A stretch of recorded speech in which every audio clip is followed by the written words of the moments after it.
Halo investor muda Indonesia, welcome to Gibey Ngopi. Bersama saya Novan Arisa Putra.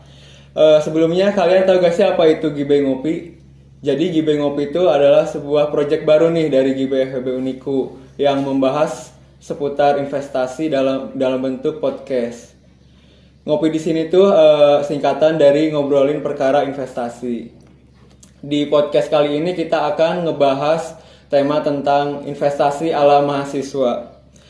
Alhamdulillah sudah berada di tengah-tengah kita narasumber yang cukup terkenal di lingkungan Universitas Kuningan. Siapa lagi kalau bukan Presiden Mahasiswa Universitas Kuningan, Bapak Furqon Yohan Alfiansah. Selamat pagi Pak. Selamat pagi. Gimana nih kabarnya di hari Minggu yang cerah ini? Alhamdulillah saya sehat. Gimana? Sendiri sehat? Alhamdulillah saya juga sehat. Mungkin sebelum ke pembahasan lebih lanjut, kita boleh perkenalan dulu nih dari Pak Pres. Untuk teman-teman barangkali ada yang belum kenal. Baik, terima kasih sebelumnya. Assalamualaikum warahmatullahi wabarakatuh. Selamat pagi, salam sejahtera untuk kita semua. Perkenalkan, saya Furqon Yohan Alfiansah, mahasiswa Fakultas Hukum semester 6. Saya merupakan Presiden Mahasiswa Universitas Kuningan. Mungkin cukup sekian. Ya, untuk asal fakultasnya nih dari mana Pak? Fakultas Hukum. Dari Fakultas Hukum. Iya. Wah, keren. Untuk kesibukannya nih akhir-akhir ini tuh apa aja sih Pak Pres? Ya, sejauh ini saya memang kesibukan lebih cenderung di organisasi. Kebetulan kan saya menjabat sebagai Presiden Mahasiswa. Tentunya saya harus melaksanakan program kerja yang sudah kita rencanakan selama 1 periode ke depan. Sehingga itulah banyak sekali program-program kerja khususnya di tahun sekarang. Dan sehingga kita juga harus menyelesaikan program tersebut. Yang sedang saya hadapi saat ini adalah sedang menghadapi kegiatan program kerja yaitu Unikukap. Dan itu membutuhkan anggaran yang cukup luar biasa, banyak, sehingga sering kali saya melakukan pertemuan dengan beberapa instansi karena untuk mencari dana dan sebagainya, seperti itu.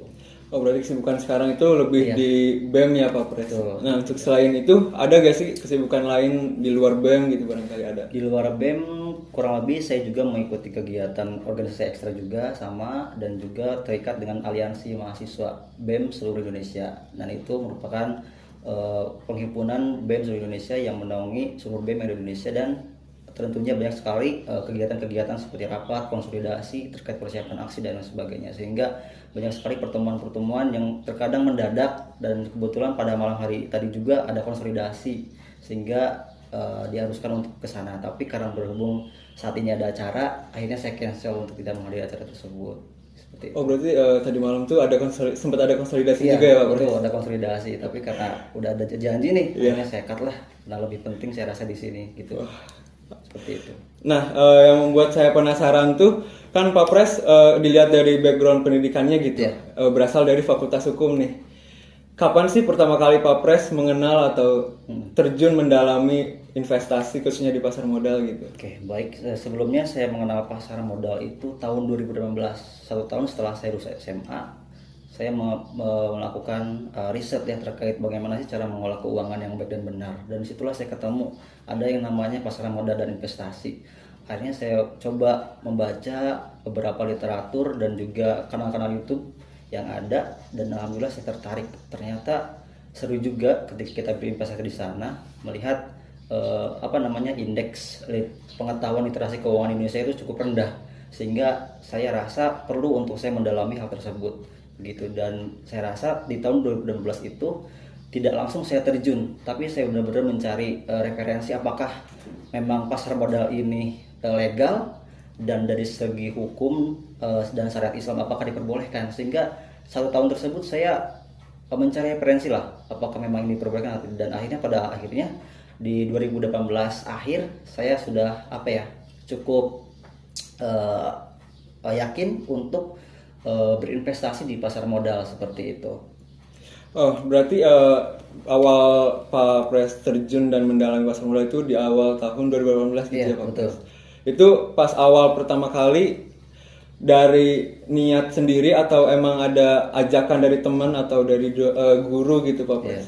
Lebih ke niat sendiri sih, karena memang dari tipikal saya yang merasa tipikal orang yang boros ya, di awal tuh boros, dan saya rasa ketika saya nabung di bank tuh kok uang saya nggak nambah-nambah, dan saya rasa ada tuh namanya investasi di pasar modal, dan itu bisa meningkatkan aset dan lain sebagainya, sehingga saya rasa saya harus terjun di dunia tersebut gitu. Nah, kan kalau di investasi sendiri itu banyak banget nih instrumennya kayak di pasar modal, terus emas, saham dan tanah gitu dan Iya. deposito. Eh, Sebelum ke pasar modal ada gak sih Papres untuk mendalami instrumen lainnya gitu? Sejauh ini saya memang di awal itu ke reksadana terlebih dahulu ya, sebelum ke saham gitu kan. Karena kenapa? Sebelum kita berinvestasi kan minimal kita harus punya dana darurat. Nah, saya itu alokasikan di reksadana pasar uang. Mengapa demikian? Karena likuiditasnya sangat besar dan juga mudah dicairkan, sehingga saya rasa itu cocok bagi saya yang memang notabene-nya selaku mahasiswa yang jumlah minimal investasi di reksadana pun itu sangat kecil, sehingga saya putuskan untuk mendalami reksadana terlebih dahulu sebelum saya terjun mendalami instrumen lain seperti saham seperti itu. Nah, itu juga salah satu hal yang penting ketika kita mengelola keuangan nih ya Pak Pres. Iya, betul. Harus mempunyai dulu dana darurat sebelum memulai untuk berinvestasi ya. Betul, itu sebagai mitigasi lah ketika suatu saat kita butuhkan, minimal Iya. kita bisa mencairkan secara Betul, cepat betul. gitu kan. Nah, untuk masih ingat nggak pertama kali Pak Pres membeli saham atau reksadana nih? Saham apa sih yang Pak Pres beli pertama kalinya? Waktu itu saya beli itu saham Antam. Saham Antam. Iya, waktu itu harganya masih murah lah, belum nyampe ribuan, kalau nggak salah masih sekitar berapa ratus gitu kan. Sehingga waktu itu saya putuskan untuk beli saham Antam karena memang kan terdaftar juga di DES, daftar efek syariah. Karena saya juga menitik beratkan untuk berinvestasi di perusahaan-perusahaan yang notabene-nya berkecimpung di dunia syariah seperti itu. Sehingga saya investasi di sana dan memang tidak besar yang saya investasikan karena di situ saya ingin membangun habit supaya kita rutin berinvestasi, dan akhirnya saya putuskan untuk berinvestasi di Antam seperti itu. Berarti itu sampai sekarang masih disimpan apa udah dijual nih saham Antamnya Pak Pres? Iya. Untuk perusahaan Antam kebetulan saya udah take profit gitu. Oh, Karena udah profit. itu kan fluktuatif juga Iya. kan, sektoral juga di pertambangan. Akhirnya ketika waktu itu menyentuh harga tertingginya, saya take profit karena saya juga tidak mau greedy. Ditakutkan nanti ketika saya greedy, takutnya nanti harga yang tadinya tinggi udah mulai turun lagi, sehingga udah ketika saya udah mencapai target maksimal saya, udahlah saya take profit gitu. Nah, di dalam berinvestasi juga kan ada yang namanya itu tipe investasi ya Pak Pres. Iya. Ada yang tipe investasi jangka panjang atau yang disebut sebagai investor, dan ada tipe investasi jangka pendek atau yang sering disebut trader gitu Pak Pres. Nah, untuk Pak Pres sendiri itu tipe investasinya tuh lebih kemana sih? Di awal itu kesana karena saya masih ragu ya, saya coba untuk jangka pendek terlebih dahulu karena saya takut di awal itu ini uang saya bisa balik apa enggak gitu, ini dicairkannya mudah apa enggak sih gitu kan. Akhirnya saya coba-coba dulu satu lot, ternyata oh gini cara nariknya, oh ternyata bener ya, ternyata ini bisa dicairkan dan sebagainya. Akhirnya saya coba untuk jangka pendek terlebih dahulu, ternyata setelah saya coba beberapa kali, ternyata saya lebih cocok untuk jangka panjang, melihat dengan kesibukan saya selama di kampus yang terikat dengan organisasi, sehingga juga saya tidak perlu melakukan analisa teknikal yang memang dirasa itu sangat rumit. Yang minimal kita mengantongilah beberapa pengetahuan terkait fundamental perusahaan tersebut, sehingga saat ini saya melakukan investasi secara jangka panjang gitu kan, yang tadinya mungkin di beberapa perusahaan yang secara sektoral dengan jangka pendek, akhirnya kita alokasikan lagi ke perusahaan-perusahaan yang blue chip dan juga bisa disimpan secara jangka waktu yang panjang sekitar 5-10 tahun seperti itu. Oh, berarti pas pertama-tama itu Pak Pres masih mencoba-coba nih, Iya, mencoba-coba trading gitu Iya, ya Pak betul, Pres. betul. Tapi karena sekarang kesibukannya sudah semakin banyak gitu ya, menjadi presiden mahasiswa juga kan ya Pak Iya, Pres. Jadi lebih ke analisis fundamental berarti ya. Iya, betul. Nah, untuk sumber pembelajaran Pak Pres sendiri nih dari awal mengenal dan mendalami gitu sampai sekarang menjadi investor tetap di pasar modal, ada gak sih sumber buku atau pembelajaran yang dijadikan referensi oleh Pak Pres? Oke, yang pertama itu saya membaca bukunya Robert Kiyosaki yang judulnya tuh Rich Dad Poor Dad. Nah, itu berbicara terkait cara pola pendidikan seorang orang tua yang diibaratkan kaya dan miskin. Ternyata itu polanya berbeda.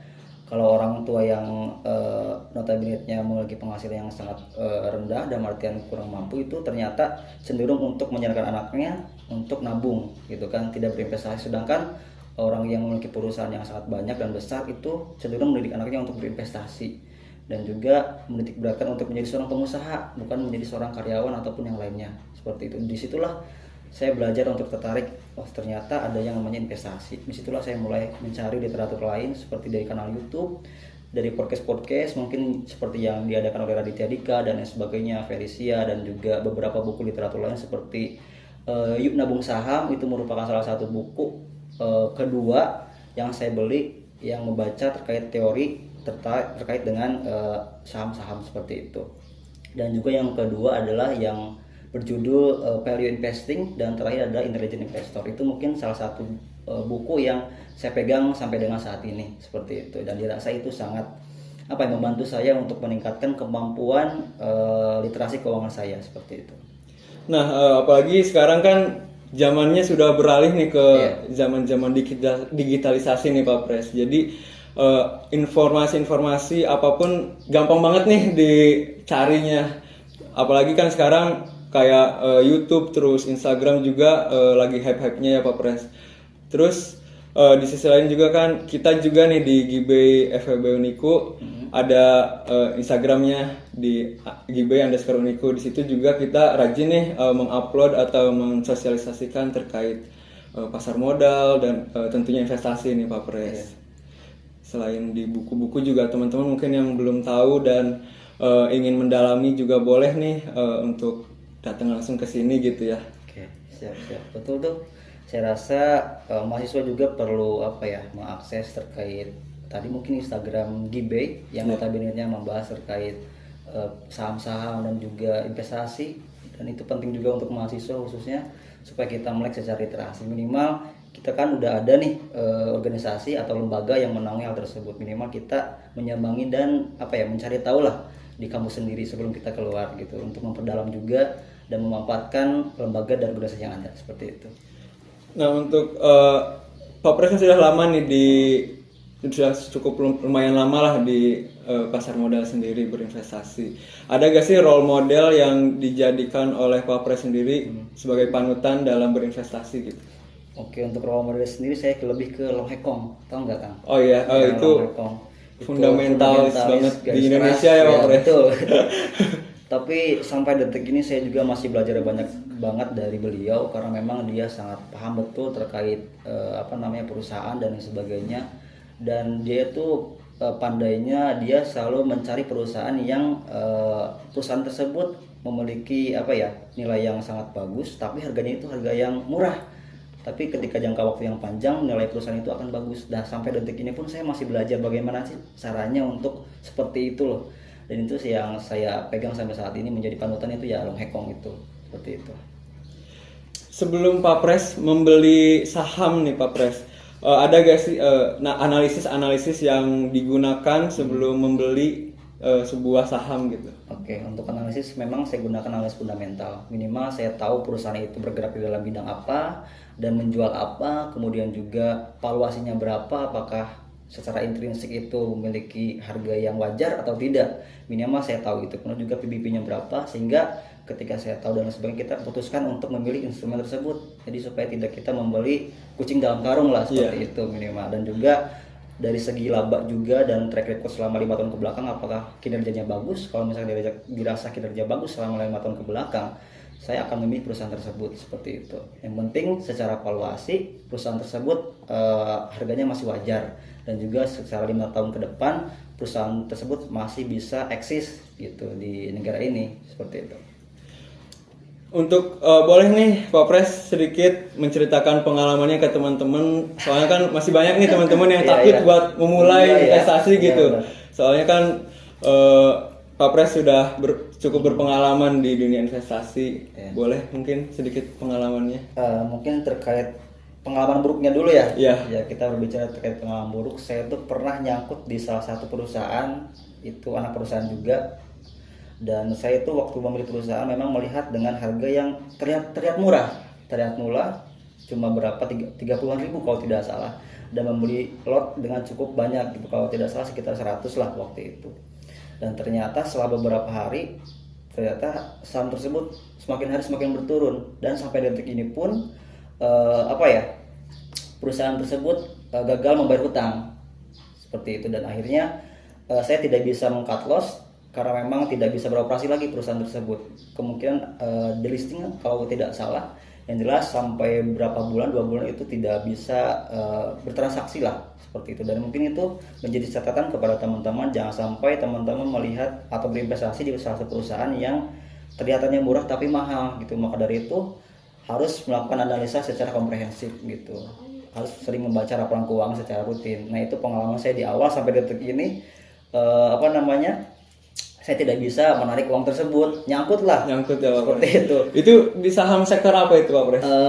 Kalau tidak salah sektor infrastruktur. Oh, di infrastruktur. Iya, infrastruktur. Itulah salah satu pengalaman buruk saya.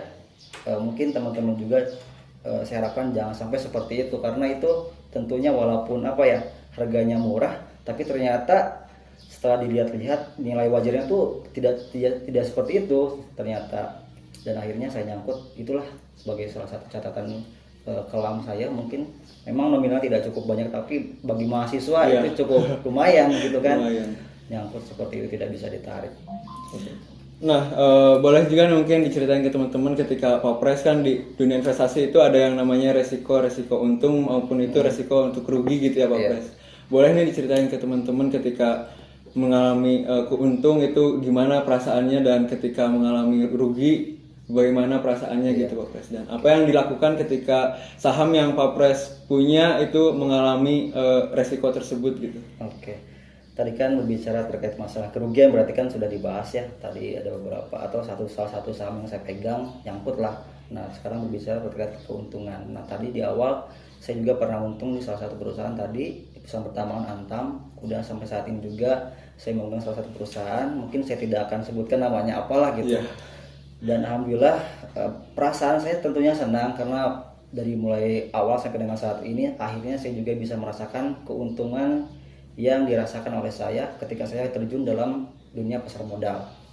Tentunya dari hasil tersebut saya alokasikan lagi untuk ke reksadana gitu, karena setelah saya take profit saya alokasikan ke reksadana pasar uang agar uang tersebut saya putar kembali gitu kan, dan sisanya saya ketika dapat dividen saya beli lagi saham tersebut, tapi nanti ketika saham tersebut sudah menyentuh harga yang dirasa murah gitu kan, seperti itu. Dan bagi saya itu merupakan salah satu kebanggaan, karena sampai detik ini pun saya tidak diajari oleh orang tua saya untuk berinvestasi seperti itu, karena latar belakang keluarga saya memang pendidikannya yang rendah.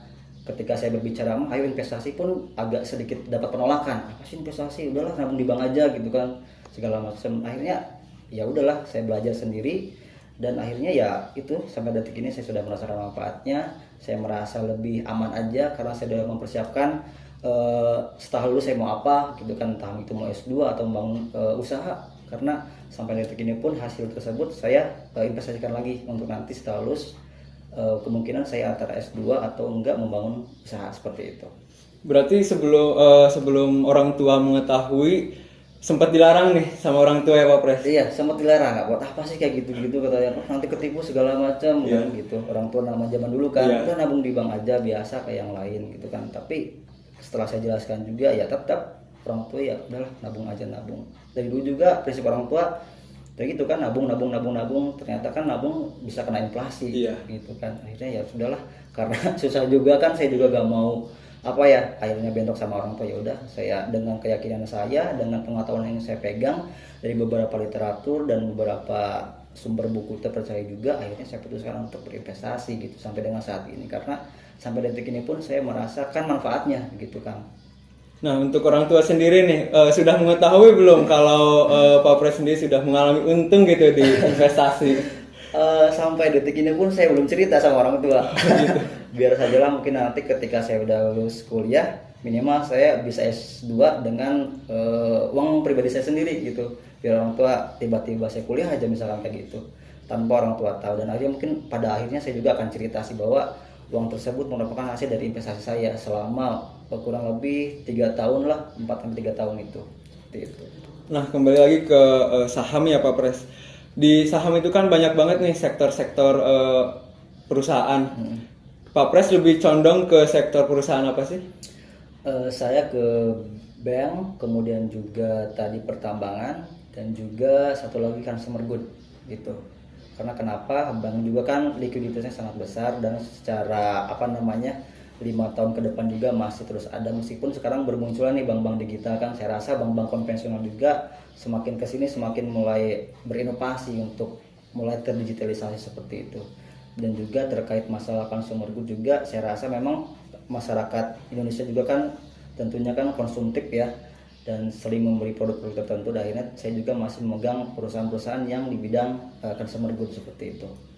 Berarti itu dari awal Pak Pres mengenal investasi sampai sekarang memang berinvestasi di 3 sektor itu terus atau bagaimana? Iya, sampai sekarang di 3 sektor itu terus, karena saya juga tidak mau memegang terlalu banyak saham ya, karena juga pusing juga kan membaca laporan keuangan dan sebagainya. Udah fokus 3 itu aja. Mungkin yang pertambangan saya masih ibarat kata secara jangka pendek dan menengah sih, karena kan itu fluktuatif ya kalau pertambangan, beda dengan consumer good dan banking. Jadi ketika itu udah mencapai titik target saya tarik lagi dan cari lagi perusahaan pertambangan yang memang dirasa harganya cukup wajar dan juga memiliki keuntungan yang cukup besar seperti itu. Memang sih kalau diversifikasi saham itu emang bagus, tapi kalau kebanyakan diversifikasi mungkin malah jadi berbahaya untuk kita juga ya Pak Pres. Betul. Nah, boleh nggak kasih tips-tips nih buat teman-teman sama penonton buat terjun dan berani memulai investasi gitu dari Pak Pres? Oke, saran saya sih untuk teman-teman semuanya, mahasiswa ataupun pelajar siapapun itu, untuk saat ini saya harapkan teman-teman udah mulai melek secara literasi finansial, karena indeks literasi finansial di Indonesia itu masih cukup rendah dibandingkan negara-negara lain, apalagi negara Asia maupun negara-negara Eropa. Maka dari itu saya rasa teman-teman perlu nih mendalami terkait literasi keuangan, dan juga untuk berinvestasi tidak memerlukan modal yang banyak. Bahkan sekitar 10.000 pun itu masih bisa berinvestasi itu di reksadana dan di instrumen-instrumen lain. Dan juga untuk membuka rekening dana nasabah pun sekarang sangat mudah. Secara online pun teman-teman bisa seperti itu. Dan kemudian juga teman-teman harus memiliki tujuan investasi itu untuk apa. Dan kemudian juga sebelum teman-teman berinvestasi di saham, tentunya teman-teman harus memiliki dana darurat. Dan juga teman-teman ketika ingin membeli saham, jangan sampai teman-teman hanya sekedar membeli atau diiming-imingi oleh orang-orang tertentu lah, atau artis-artis, karena belum tentu juga apa yang mereka rekomendasikan itu benar. Jadi teman-teman harus bisa menganalisa perusahaan tersebut, dan juga teman-teman harus bisa memutuskan tujuan investasi teman-teman itu apa sebelum berinvestasi, sehingga teman-teman nantinya bisa merasakan manfaatnya, sehingga teman-teman bisa nantinya memberikan informasi tersebut kepada keluarga terdekat ataupun yang lainnya seperti itu. Karena saya rasa investasi di saat ini sangatlah penting untuk teman-teman, karena teman-teman juga perlu untuk melek secara literasi finansial seperti itu. Nah, mungkin sebelum kita ke penutupan nih Pak Pres, soalnya kan dilihat dari waktu juga kita udah berdiskusi cukup panjang nih. Iya. Boleh nggak kasih closing statement untuk teman-teman juga? Oke. Closing statementnya mungkin jangan ragu untuk berinvestasi, mulai investasi dari saat ini, jangan menunda berinvestasi, karena investasi merupakan salah satu cara kita untuk menjamin masa depan seperti itu.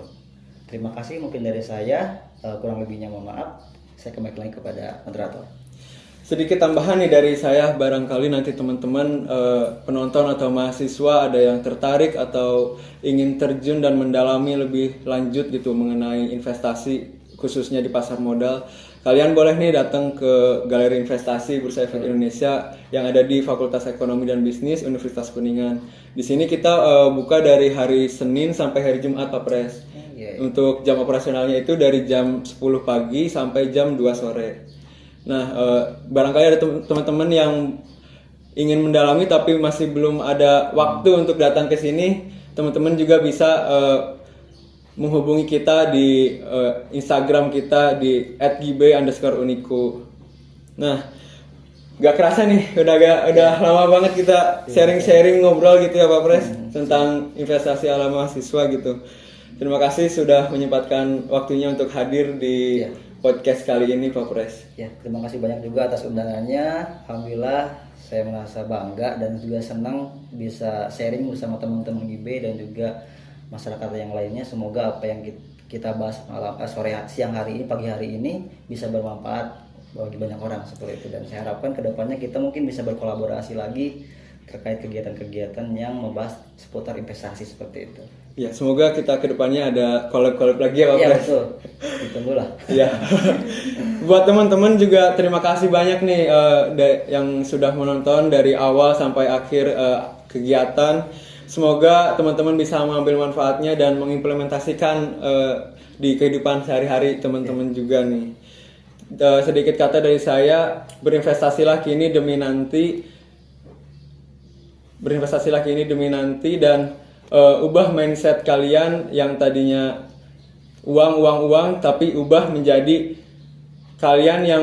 jangan kalian yang mengejar uang tapi uanglah yang mengejar kalian. Mungkin segitu acara kali ini ya Pak Pres. Ya, siap. Terima kasih banyak. Terima kasih banyak Pak Pres. Sampai bertemu di kegiatan-kegiatan giveaway lainnya. See you next time. Bye bye.